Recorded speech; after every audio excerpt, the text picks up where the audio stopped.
Hi there, my name's Caitlin. I'm a holistic nutrition consultant. I'm the author of the blog called grassfedgirl.com. I've been healing my Hashimoto's over 10 years, and everything I've learned I want to teach you on my channel. Today's video is a little different.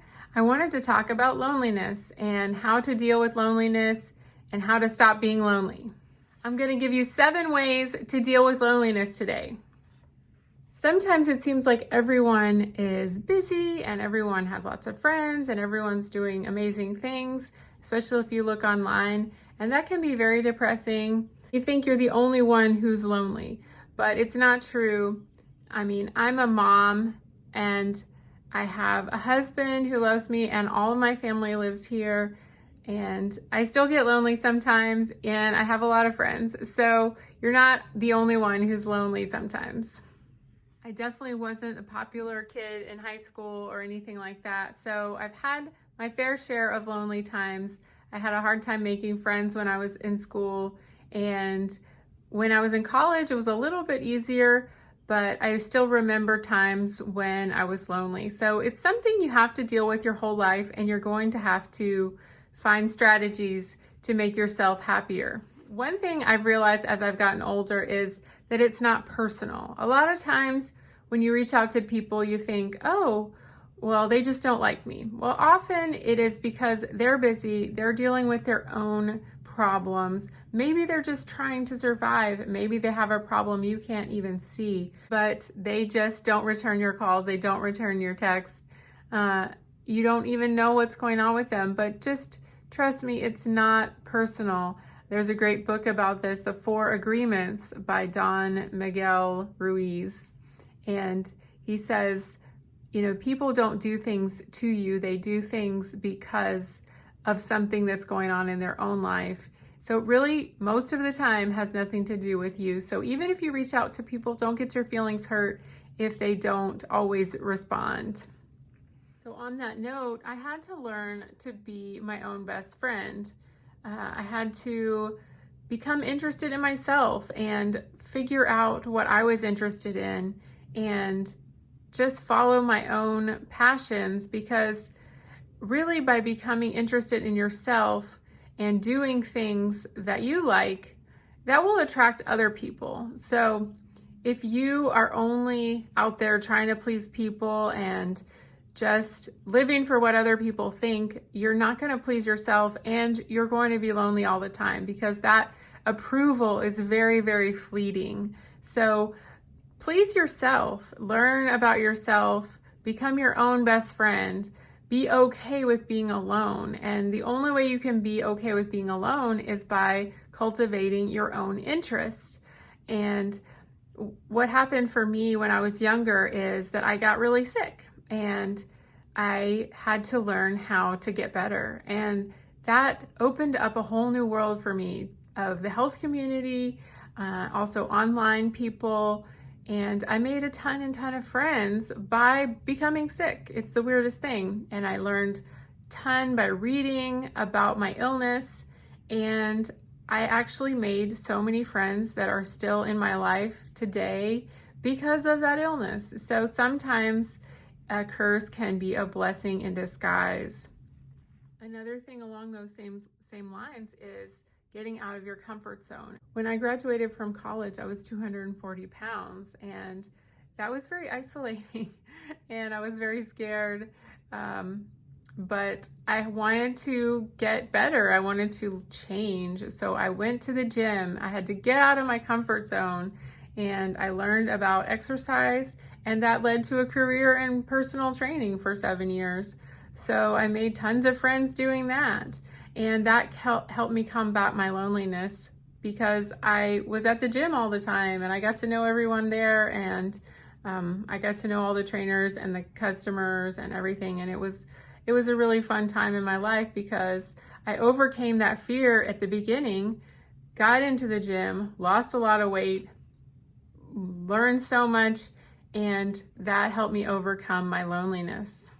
So by working on my health in those 2 ways, learning about my illness and losing weight, one was before the other one, but I was able to focus on my health. And usually there is a huge gut-brain connection. So if you're feeling lonely and isolated, there is probably something going on in your body. So most of our serotonin is made in the gut. And so if you're not feeling happy, it's probably some sign that you have some gut dysbiosis. Maybe you're eating too much sugar, you have too many carbs.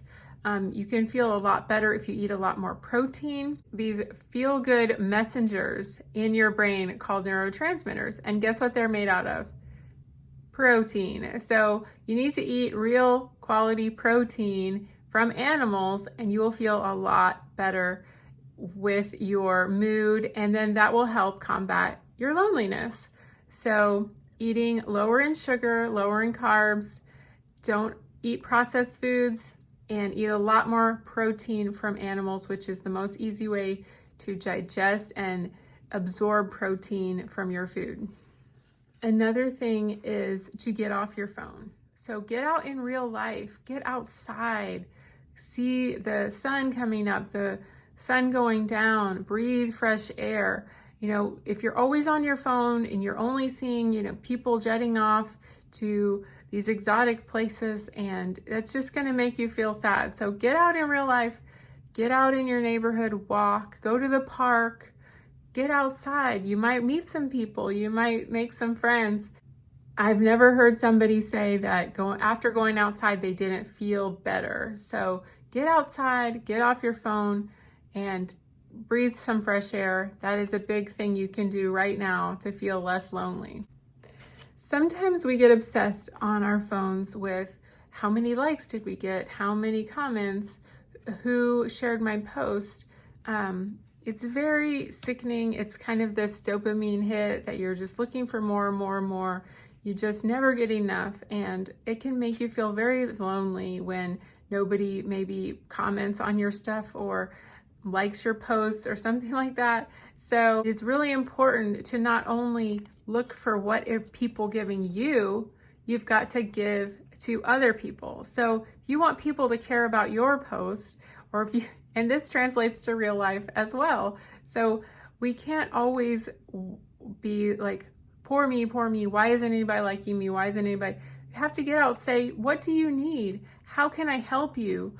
And if you're talking about online, it's like their post, leave a comment on their post, be interested, not only wanting people to be interested in you, be interested in others. So if you are doing that on a consistent basis, more people are going to be attracted to you and are going to want to be around you, because you're not just a deep hole that people feel like they have to prop you up. Be interested in other people, not just hoping they're interested in you.